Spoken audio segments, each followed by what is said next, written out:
USDJPY today analysis. Hello friends and welcome to your channel TubeCore. In this video, we'll talk about dollar against yen. Before we start the video, if you are new to the channel, then make sure you subscribe to the channel, hit the like button, press the bell notification, check out these links below the video. It says join free Telegram if you want some free signals. Check out the brokers, sign up with them here, pay my fees if you want to. Coming back to the chart, starting the top and approach with weekly time frame, we are down. So we are below the EMA, so many rejections, okay.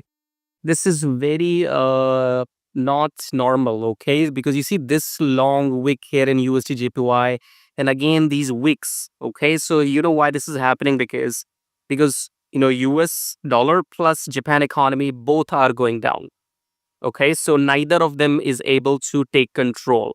Neither dollar is able to take control of yen, neither yen is able to push down dollar, okay. That's why you see these long wicks, because both of these economies are not doing pretty good at the moment. So coming back to Delhi, in Delhi we are still below the EMI. So I think we did not, yeah. So if you go and watch my Sunday video, I told you on this candle that this could act as a double bottom for me. Double bottom for me, I have a different definition.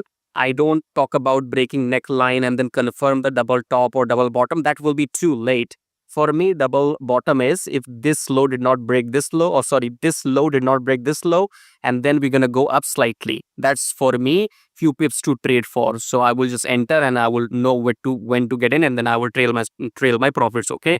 Anyway, so in daily you don't have any thing which you can make make sense here. Coming back to 4 hour, in 4 hour we clearly have everything what we need. Okay. So we're gonna enter sell in USDJPY as soon we see the rejection from the EMI. Okay. Now two things will happen until the price will go up, reject the EMI and then come down, or else if the red candle eats this blue candle or creates a new low. Okay. For me, I think we will make another blue candle until here, rejection, then red candle I will continue going down. If not, then continuing red candle has to eat this blue candle or maybe make a new low, and then we will surely go down. Okay. So all I am looking for is shorts in USDJPY, and when it rejects the EMA, that is like the most strongest confirmation followed by the red candle. That's where you can enter. Okay. But look for shorts. That's what I'm saying in USDJPY. And if you like what you see, you can like. If you don't like what you see, dislike, subscribe, like, share, join Telegram, check out these links. I'll see you in my next video. Till then, take care.